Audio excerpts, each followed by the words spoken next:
ಅರುಣಾಚಲೇಶ್ವರಕ್ಕೆ ನಾವು ಹೇಗೆ ಹೋಗಿದ್ದು ಹೇಗೆಲ್ಲ ಆಯಿತು ಏನು ಅಂತೇಳಿ ವಿಡಿಯೋನ ಪೂರ್ತಿ ನೋಡಿ. ವೀಡಿಯೋ ಎಲ್ಲ ಒಡೋಗದೆಲ್ಲ ಮಾಡೋರೆ. ಈಗ ನನ್ನ ಕೈಲಿ ಆಗಲ್ಲ, ಇನ್ನೇನು ಮುಗೀತು ಅಂತೇಳಿ ಅವರ ಇಲ್ಲಿನ ಸೊಳಗೆ ಅಲ್ಲಿ ನೋಡ್ತೀಯ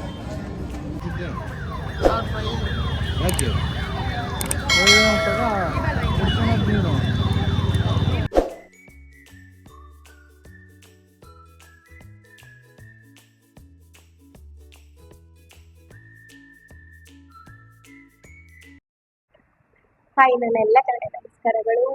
welcome to Shri village blog.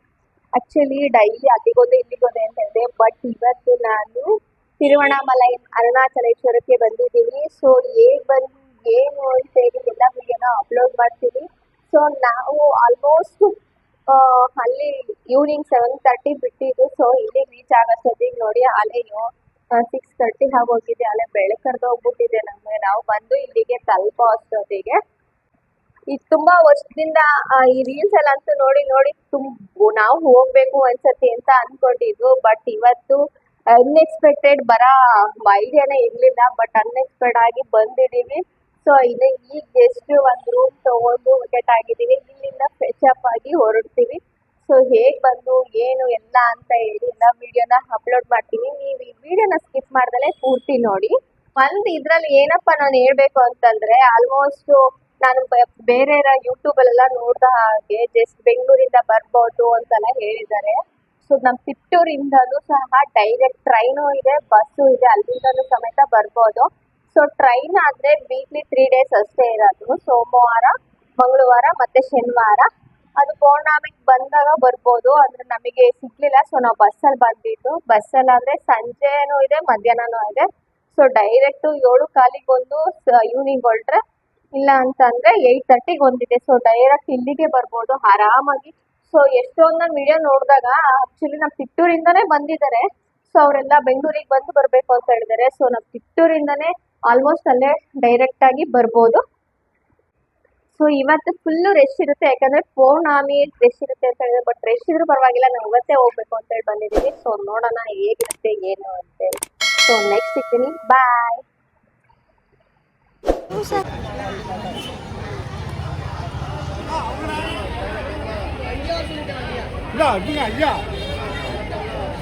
ಎಲ್ಲಿದ್ಯಕ್ಕ? ನಾನು ಹಿಂದೆ ಬಂದಿದ್ದೆ, ಅಲ್ಲೇ ಪಕ್ಕಕ್ಕೆ ಬಂದಿದ್ಯಲ್ಲ. ನೋಡಲೆ ಹೆಂಗ ಅನ್ನಿಸ್ತಾ ಇತ್ತಕ್ಕ ಸೀರೆ? ಏನೋ ಸೀರೆ ಹೆಂಗ ಅನ್ನಿಸ್ತಾ ಇದೆ?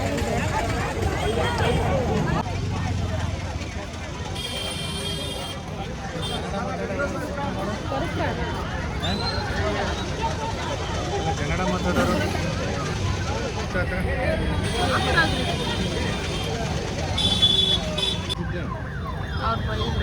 ಯಾಕೆ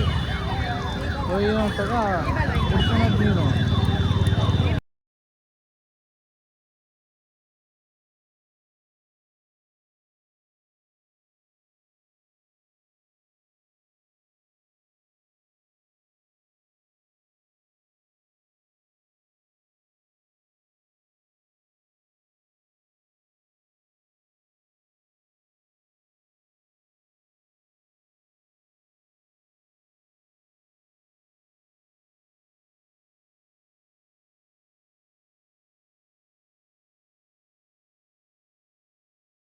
ಗಿರಿ ಪ್ರದಕ್ಷಿಣೆ ಮಾಡೋಕ್ಕೂ ಮುಂಚೆನೇ ಇಲ್ಲಿ ಕರ್ಪೂರ ಹಚ್ಚಿ ದೇವ್ರಿಗೆ ನಮಸ್ಕಾರ ಮಾಡಿಕೊಂಡು ನಾವು ಗಿರಿ ಪ್ರದಕ್ಷಿಣೆನ ಸ್ಟಾರ್ಟ್ ಮಾಡಬೇಕು.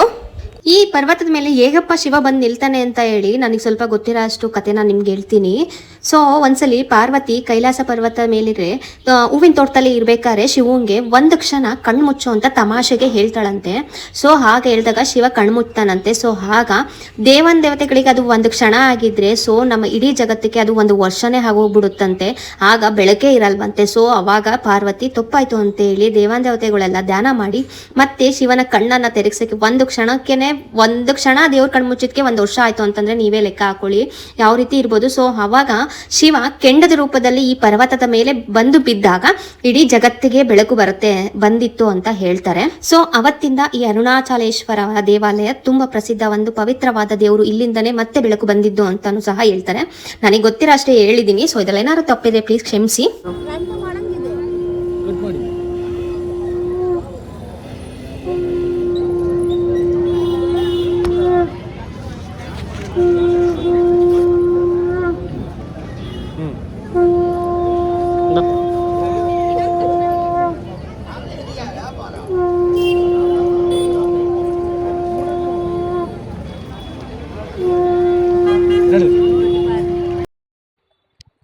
ಎಷ್ಟಕ್ಕ 7:30 ಅಲ್ವಾ?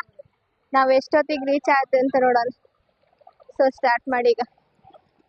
ಬಾ.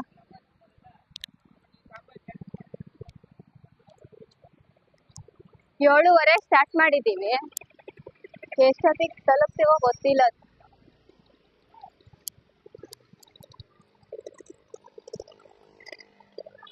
ಹೋದ್ರಕ್ಕ ಅವ್ರ ಅಲೆ ಮುಂದೆ.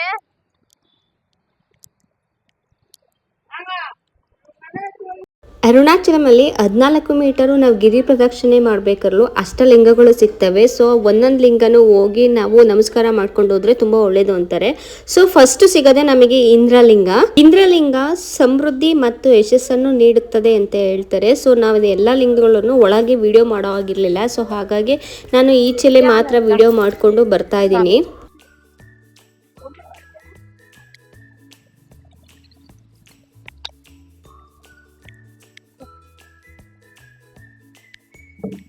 ಟಾರ್ ರೋಡ್ ಆದ್ರೂ ಚುಚ್ಚುತ್ತೆ ಅಲ್ವಾ ಅಕ್ಕ?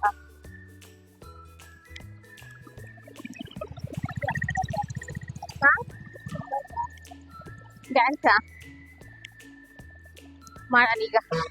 ಈಗ ಬಿಸಿಲು ಹತ್ಲೆ ನಮ್ನ ಡ್ಯಾನ್ಸ್ ಚೆನ್ನಾಗೆ ಮಾಡ್ತೀವಿ. ಬರೇ ಕಾಲಲ್ಲಿ ನಡೀತಿರೋದಕ್ಕೂ ಅದಕ್ಕೂ. ಬಾಯ್.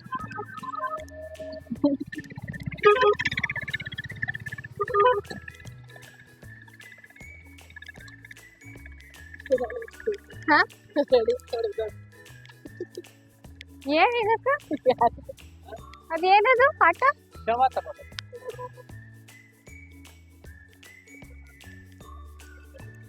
ನಾನು ನೋಡ್ದೆ. ಏನಕ್ಕಪ್ಪ? ಬೇಕಲ್ಲ, ಯಾರು ಈಗ ಬೆಟ್ಟ ಕಟ್ಟಲ್ಲ, ಟ್ಯಾಕ್ಟ್ರಿ ತಗೊಂಡೋಗ್ತಾರಲ್ಲ ಅಣ್ಣ ಈಗ. ಟ್ರ್ಯಾಕ್ಟರ್ ಒಬ್ಬೊಬ್ರು ಹಾಕಲ್ಲ. ಚಟ್ಟ ಕಟ್ಟರೇ ಇಲ್ಲ ಅಲ್ವಾ ಅಣ್ಣ? ಬಸ್ಸಿಗೆ ಬರೋದೇ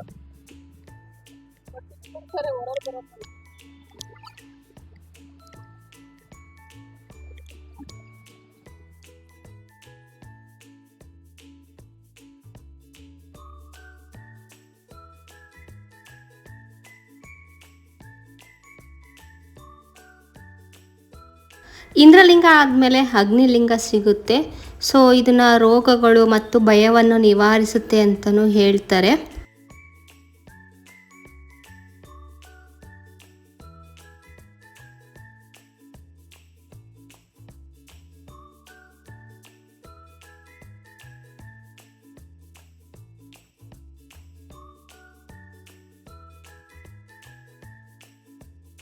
ನಮಗಂತೂ ಆಲೆ ಬಿಸಿಲು ಹತ್ತಕ್ಕೆ ಸ್ಟಾರ್ಟ್ ಆಗಿ ಹೋಗ್ಬಿಡ್ತು ನೋಡಿ. ಈ ಬರಗಾಲಲ್ಲಿ ಟಾರ್ ರೋಡ್ ಮೇಲೆ ನಡೆಯೋ ಅಷ್ಟೊತ್ತಿಗೆ ಯಪ್ಪ ಹೇಗಾಗ್ತಿತ್ತು ಅಂತಂದರೆ ಸಾಕು ಅನಿಸ್ತಿತ್ತು.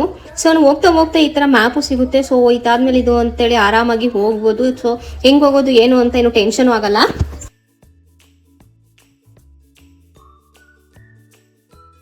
ಮೂರನೇ ಲಿಂಗ ಸಿಗದೆ ಯಮಲಿಂಗ. ಇದು ನಮಗೆ ಏನಾದರೂ ಅಕಾಲ ಮರಣ ಏನಾದ್ರು ಈ ಥರ ತೊಂದರೆ ಇದ್ದರೆ ಸೊ ಈ ಲಿಂಗನ ದರ್ಶನ ಮಾಡ್ಕೊಂಡು ಹೋದ್ರೆ ಆ ಥರ ಏನಾದರೂ ಇದ್ದರೆ ನಮಗೆ ಏನು ಆಗಲ್ಲ, ರಕ್ಷಣೆ ನೀಡುತ್ತೆ ಅಂತ ಹೇಳಿ ನಂಬ್ತಾರೆ. ಸೊ ಹಾಗಾಗಿ ಯಮಲಿಂಗಕ್ಕೂ ಹೋಗಿ ಕರ್ಪೂರ ಹಚ್ಚಿ ಒಳಗೆ ಹೋಗಿ ದರ್ಶನ ಪೂಜೆನೂ ಮಾಡಿಕೊಂಡು ಬಂದು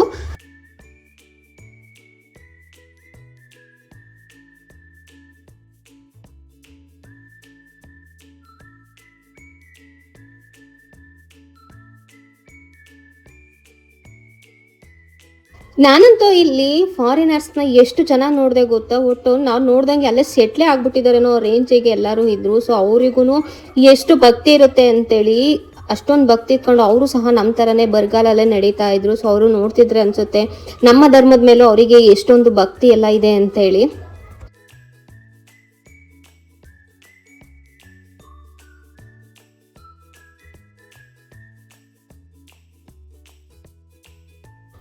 ನಾಲ್ಕನೇ ಲಿಂಗ ನಿವೃತ್ತ ಲಿಂಗ. ಸೊ ಇದು ಕೆಟ್ಟ ಕನಸುಗಳು ಅಥವಾ ನಮಗೇನಾದರೂ ಭಯ ಆಗುತ್ತೆ ಏನು ಅಂತ ಏನಾದರೂ ಇದ್ದರೆ ಸೊ ಈ ಲಿಂಗನ ದರ್ಶನ ಮಾಡಿಕೊಂಡು ಬಂದರೆ ಆ ಥರ ಯಾವುದೂ ಆಗಲ್ಲ ಅಂತ ಹೇಳ್ತಾರೆ.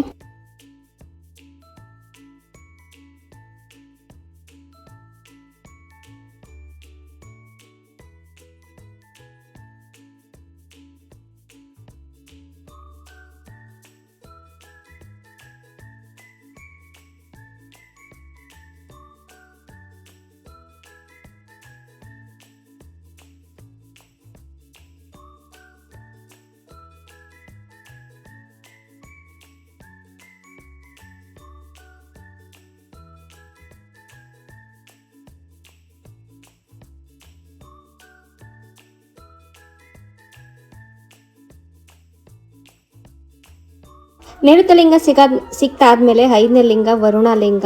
ಸೊ ರೋಗಗಳಿಂದ ನಮಗೆ ಕಾಯಿಲೆ ಅದು ಇದು ಅಂತ ಹೇಳ್ತಾ ಇದ್ರೆ, ಸೊ ಈ ಲಿಂಗನ ಪ್ರದಕ್ಷಿಣೆ ಮಾಡ್ಕೊಂಡು ಪೂಜೆ ಮಾಡಿಸಿದ್ರೆ ಸೊ ಅದೇ ಎಲ್ಲ ಪರಿಹಾರ ಆಗುತ್ತೆ ಅಂತ ಹೇಳ್ತಾರೆ. ನಾನಂತೂ ಒಳಗಡೆ ಯಾವುದು ವಿಡಿಯೋ ಮಾಡಿಲ್ಲ, ಏಕೆ ಅಂತಂದ್ರೆ ಅಲ್ಲೆಲ್ಲೂ ಒಳಗಡೆ ವಿಡಿಯೋ ಹಲೋ ಇರಲಿಲ್ಲ. ಸೊ ಹಾಗಾಗಿ ಈಚೆ ಮಾತ್ರನೇ ಪ್ರತಿ ಒಂದು ಲಿಂಗ ಹತ್ರನೂ ಹೋದಾಗ ವಿಡಿಯೋ ಮಾಡ್ಕೊಂಡು ಮುಂದೆ ಸಾಕ್ತಾ ಇದೀವಿ. ಅದರಲ್ಲಿ ಸಿಕ್ಕಾಪಟ್ಟೆ ಬಿಸಿಲು. ಆ ಬಿಸಿಲಲ್ಲಿ ನಾವು ಹೋಗೋ ಅಷ್ಟೊತ್ತಿಗೆ ಯಪ್ಪ ಸಾಕು ಅಂತ ಅನಿಸ್ಬಿಟ್ಟು ಆ ರೇಂಜಿ ಬಿಸಿಲು. ಟಾರ್ ರೋಡ್ ಬೇರೆ ಅಲ್ಲಿ. ಆ ಟಾರ್ ರೋಡ್ ಹೇಗೆ ಸುಡ್ತಿತ್ತು ಅಂತಂದ್ರೆ ಆ ರೇಂಜಿಗೆ ಸುಟ್ಟು ಬರೆ ಆಗ್ತಿತ್ತು. ಅದ್ರ ಜೊತೆಗೆ ಹೋಗ್ತಾ ಅಲ್ಲಿ ಅವರೇನೆ ಪ್ರಸಾದನೂ ಸಹ ಕೊಡ್ತಾರೆ. ಸೊ ನಮ್ ಟಿಫನ್ ಆಗಿತ್ತು, ಬಟ್ ನನಗೆ ಮೊಸರನ್ನ ಬೇಕು ಅಂತ ಅನಿಸ್ತಿತ್ತು. ಸ್ವಲ್ಪ ದೂರ ಬಂದಿದ ತಕ್ಷಣನೇ ಮೊಸರನ್ನ ಸಿಕ್ಬಿಟ್ಟು ಅವರೆಲ್ಲ ಬೇಡ ಅಂತಿದ್ರು. ಸೊ ನಾನಂತೂ ಬೇಕು ಅಂತೇಳಿ ನಾನು ಒಬ್ಳೆ ಹೋಗಿ ಮೊಸರನ್ನ ಹಾಕಿಸ್ಕೊಂಡು ತಿನ್ನ ಕುತ್ಕೊಂಡ್ರೆ ಅವಾಗ ಎಲ್ಲರೂ ಬಂದು ಹಾಕಿಸ್ಕೊಂಡು ತಿಂತಾ ಇದ್ದಾರೆ. ಇನ್ನೊಂದು ಏನಪ್ಪಾ ಅಂತಂದ್ರೆ ಬರೀ ಲಿಂಗ ಇರೋದ್ರಲ್ಲಿ ಎಷ್ಟೊಂದು ದೇವ್ರು ಸಿಗ್ತವೆ ಅಂತ ಹೆಸರಿಡಕ್ ಬರ್ದಲ್ಲೇ ಅವರು ಬಾಬಾ 100 ಅಂತಾನು ಇಟ್ಟಿದ್ರು.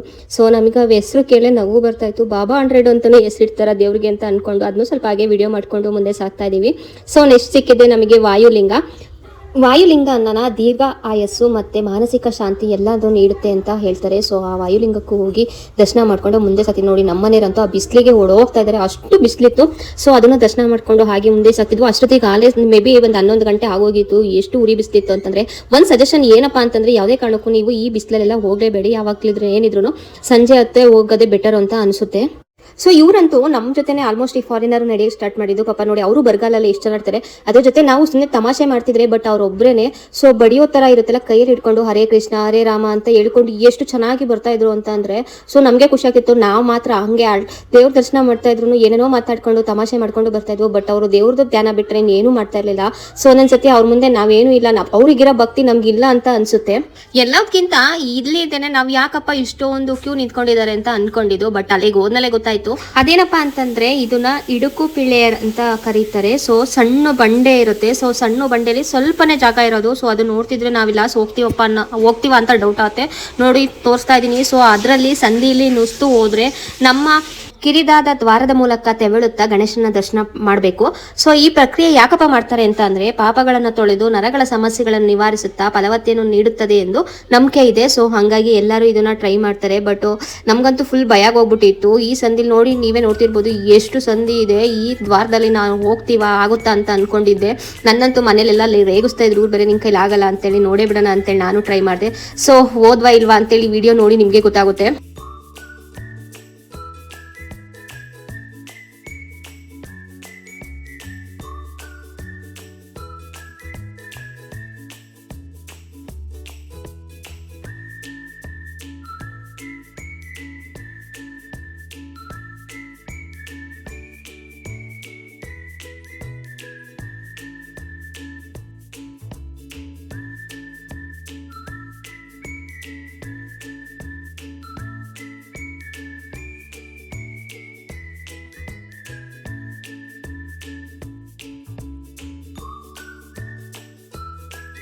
ನಾವಾಗಿದ್ದು 4 ಜನ. ಸೊ ನೋಡಿ ಅಲ್ಲೋಗಿ ನುಸ್ತು ಬಂದು 4 ಜನ ನುಸ್ತು ಆರಾಮಾಗಿ. ಅದು ನಾವು ಹಂಗೆ ಅಂದ್ಕೊಂಡು ಬಸ್ಟ್ ಹೂವಿನ ಥರ ನಾವು ಈಚೆಗೆ ಬಂದಿದ್ದು ಎಲ್ಲರೂ. ಸೊ ಅಲ್ಲಿಂದ ಬಂದೆ ಬಿಸಿಲಲ್ಲಂತೂ ಬರ್ತಾ ಜ್ಯೂಸು ನೀರು ಅದು ಎಷ್ಟೆಷ್ಟು ಕುಡಿದೋ ಗೊತ್ತಿಲ್ಲ, ಅಷ್ಟು ನೀರು ಬಾಯರ್ಕೆ ಆಗೋದು. ಸೊ ಅದನ್ನೆಲ್ಲ ಕುಡ್ತಾ ಬಂದೆ. ಸೊ ಅವರು ಆಗೋದಿಲ್ಲ ಅಂತೇಳಿ ಸಾಕ್ಸ್ ಹಾಕೊಂಡ್ರು. ಇಲ್ಲಿ ಬರಗಾಲಲ್ಲೂ ನಡಿಬೋದು, ಇಲ್ಲ ನಮ್ಮ ಕೈಲಿ ಆಗಲ್ಲ ಅಂತೇಳಿ ಸಾಕ್ಸು ಹಾಕೋಬೋದು. ಬಟ್ ಅವ್ರು 3 ಜನ ಆಗೋದಿಲ್ಲ ಬಿಸಿಲಲ್ಲಿ ಅಂತೇಳಿ ಒಂದು 6 ಕಿಲೋಮೀಟರ್ ಐತೆ ನನಗೆ ಎಲ್ಲ ಸಾಕ್ಸ್ ಹಾಕೊಂಡ್ರು. ಬಟ್ ಇಲ್ಲ ನಾನು ಪೂರ್ತಿ ಬರಗಾಲಲ್ಲೇ ನಡಿಬೇಕು ಅಂತೇಳಿ ಟ್ರೈ ಮಾಡ್ತಾ ಇದ್ದೆ. ಬಟ್ ನಾನಂತೂ ನೆಳ್ಳ ಸ್ವಲ್ಪ ಹೊತ್ತು ನಿಂತ್ಕೊಳ್ತಿದ್ದೆ. ಸೊ ನೆಕ್ಸ್ಟ್ ಅಲ್ಲಿಂದ ಅಲ್ಲಿಗೆ ಬಿಸಿಲು ಹೋಗೋದು ಹೆಂಗಪ್ಪ ಅಂತೇಳಿ ನಿಂತ್ಕೊಂಡು ವೆಯ್ಟ್ ಮಾಡ್ಕೊಂಡು ಹೋಗ್ತಾ ಇದ್ದೆ.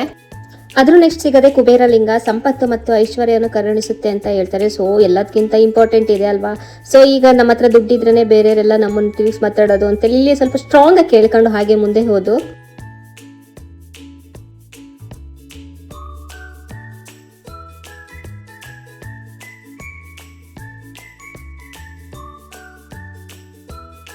ಲಾಸ್ಟ್ ಫೈನಲ್ ಈಶಾನ್ಯ ಲಿಂಗ ಆಧ್ಯಾತ್ಮಿಕ ಜ್ಞಾನ ಮತ್ತು ಮೋಕ್ಷವನ್ನು ನೀಡುತ್ತೆ ಅಂತ ಹೇಳ್ತಾರೆ ಈಶಾನ್ಯ ಲಿಂಗನ.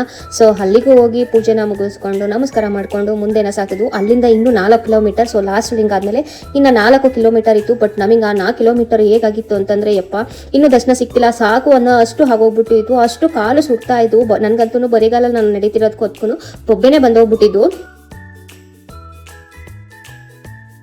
ಫೈನಲಿ ಈ ದೇವಸ್ಥಾನ ಕಂಡಾಗ ನನಗಂತೂ ಉಸಿರೇ ಬಂದಾಗ ಹೋಯ್ತು. ಸೊ ನಾವೆಲ್ಲ ಅಷ್ಟೊಂದೆಲ್ಲ ಕಷ್ಟ ಪಡ್ಕೊಂಡು ಬಂದಿದ್ದು ಅದೆಲ್ಲ ಏನು ಇಲ್ಲ ಅಂತಾನೆ ಅನ್ನಿಸ್ಬಿಡ್ತು ಲಾಸ್ಟಿಗೆ. ಫುಲ್ ಸುಸ್ತಾಗಿ ಹೋಗ್ಬಿಟ್ಟಿದ್ವು. ಆಲ್ರೆಡಿ ಅಲ್ಲಿಗೆ ರೀಚ್ ಆಗೋಷ್ಟೊತ್ತಿಗೆ ನಾವು 7:30 ಸ್ಟಾರ್ಟ್ ಆಗಿದ್ದಕ್ಕೆ ಮುಗಿಯೋ ಅಷ್ಟೊತ್ತಿಗೆ 2:30 ಆಗೋಯ್ತು. ಸೊ ಒಂದೇನಪ್ಪ ಅಂತಂದರೆ ಒಳಗಡೆನೂ ತುಂಬ ಕ್ಯೂ ಇರುತ್ತಂತೆ, ಬಟ್ ನಮಗೆ ಡೈರೆಕ್ಟ್ ಎಂಟ್ರಿ ಸಿಕ್ತು. ಸೊ ಅಷ್ಟೊಂದು ರಶ್ ಇರಲಿಲ್ಲ, ಆರಾಮಾಗಿ ಅದ್ರೊಳಗೆ. ಬಟ್ ಅದ್ರೊಳಗಡೆನೂ ಸಹ 4 ದ್ವಾರ ಇದೆ. ಸೊ ಅದ್ರೊಳಗೆ ಹೋಗೋ ಅಷ್ಟೊತ್ತಿಗೆ 2 ಕಿಲೋಮೀಟರ್ ಆಗುತ್ತೇನಪ್ಪ ನಾವು ಕರೆಕ್ಟಾಗಿ ದೇವ್ರದ್ದು ಮೂಲ ಹತ್ರ ಹೋಗೋ ಅಷ್ಟೊತ್ತಿಗೆ. ಸೊ ಅದನ್ನೆಲ್ಲ ಮಾಡಿಕೊಂಡು ನನಗಂತೂ ಕಾಲು ಇಡೋಕ್ಕಾಗ್ತಿರ್ಲಿಲ್ಲ. ಸೊ ಹಂಗೂ ಹಿಂಗೂ ಅಂದ್ಕೊಂಡು ಹೋಗ್ತಾನೇ ಇದ್ದೀವಿ.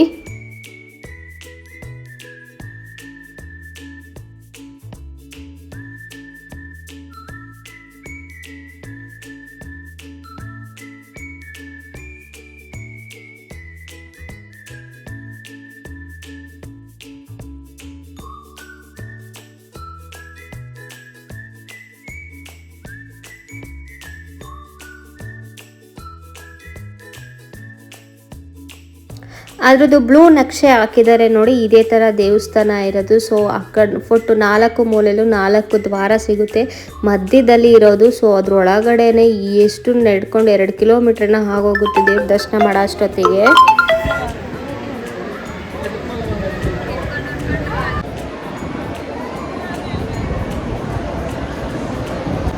ಫುಲ್ ಒಳಗಡೆ ಬಂದಿದ್ದೀವಿ ನೋಡಿ, ಏನು ಅಷ್ಟೊಂದು ರಶ್ ಇಲ್ಲ, ಇದೆಲ್ಲ ಕಮ್ಮಿನೇ ಅಂತೆ ಫುಲ್ಲು.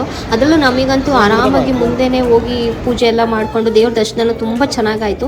ಸೊ ಎಲ್ಲ ಮುಗಿಸ್ಕೊಂಬಂದು ಲಾಸ್ಟಿಗೆ ಮತ್ತೆ ಇಲ್ಲಿ ಕರ್ಪೂರನ ಹಚ್ಚುತ್ತಾರೆ. ಸೊ ಅಲ್ಲೇ ಹೋಗಿ ಕರ್ಪೂರನೆಲ್ಲ ಹಚ್ಚಿ ಪ್ರಸಾದನ ಕೊಡ್ತಾರೆ. ಬಟ್ ಇಲ್ಲಿ ಏನಪ್ಪ ಒಂದು ಬೇಜಾರು ಅಂತಂದರೆ, ಇಷ್ಟೆಲ್ಲ ಮಾಡಿದವ್ರಿಗೂ ಆ ಪ್ರಸಾದ ಸಮೇತ ಫ್ರೀ ಇಲ್ಲ. ಆ ಬೌಲಿಗೆ 10 ರೂಪಾಯಿ ಅಂತ ಅಮೌಂಟ್ ಕೊಟ್ಟು ನಾವು ಪ್ರಸಾದನ ತೊಗೊಂಡು ತಿನ್ಬೇಕಿಲ್ಲಿ. ಅದೊಂದೇ ಇಲ್ಲಂತೂ ಸಖತ್ ಬೇಜಾರಾಗಿದ್ದು.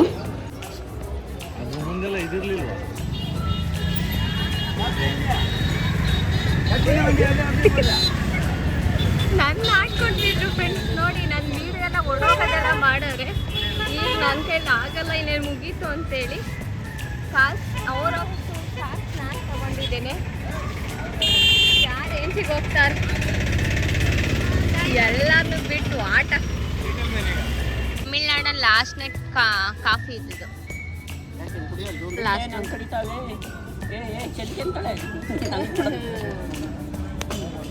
ಇಲ್ಲಿರೋ ಸೊಳಗೆ ಅಲ್ಲಿ ನೋಡ್ತೀಯ ಎದಳೆ ಸಾಕು ಇರ್ಬರ ಸೊಳ್ಳೆಲ್ಲ ನಿನ್ನೆ ಬಿಡಿತಾವಲೆ. ಇಲ್ಲೊಂದು ಐತೆ 20 ರೂಪಾಯಿ ಕಾಫಿ ಕೊಡೋದು 100 ರೂಪಾಯಿಂದ 100 ರೂಪಾಯಿ ಕೊಡ್ಕೊಡ್ದಾವೆ. ಇಲ್ಲಿ ತಗೋಬೇಕಾಯ್ತು ನೀರನ್ನು ವಾಪಸ್ ಕೊಡೋದು ನಡಿ.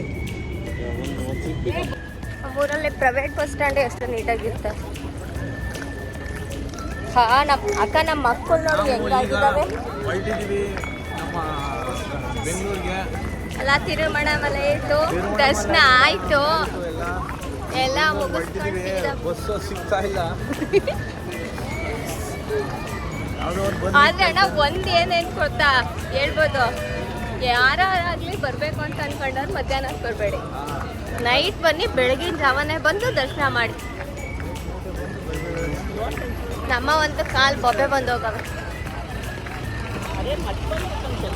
ನನ್ನ ಕಾಲಂತೂ ಫುಲ್ ಊದಿ ಬೊಬ್ಬೆ ಬಂದೋಗ್ಬಿಟ್ಟಿತ್ತು. ಯಪ್ಪ ಹೇಗಾಗೋಗಿತ್ತು ಅಂದರೆ ಆರೆಂಜಿಗೆ ಹೋಗಿತ್ತು. ಸೊ ನಮ್ಮ ದರ್ಶನ ತಿರುಮಣಮಲೈ ಹೇಗಿತ್ತು ಏನು ಅಂತ ಎಲ್ಲ ಗೊತ್ತಾಯ್ತಲ್ಲ ನಿಮಗೇನೆ. ಸೊ ತುಂಬ ಚೆನ್ನಾಗೋಯಿತು, ಅಷ್ಟೇ ಕಷ್ಟವಾಗೋಯಿತು.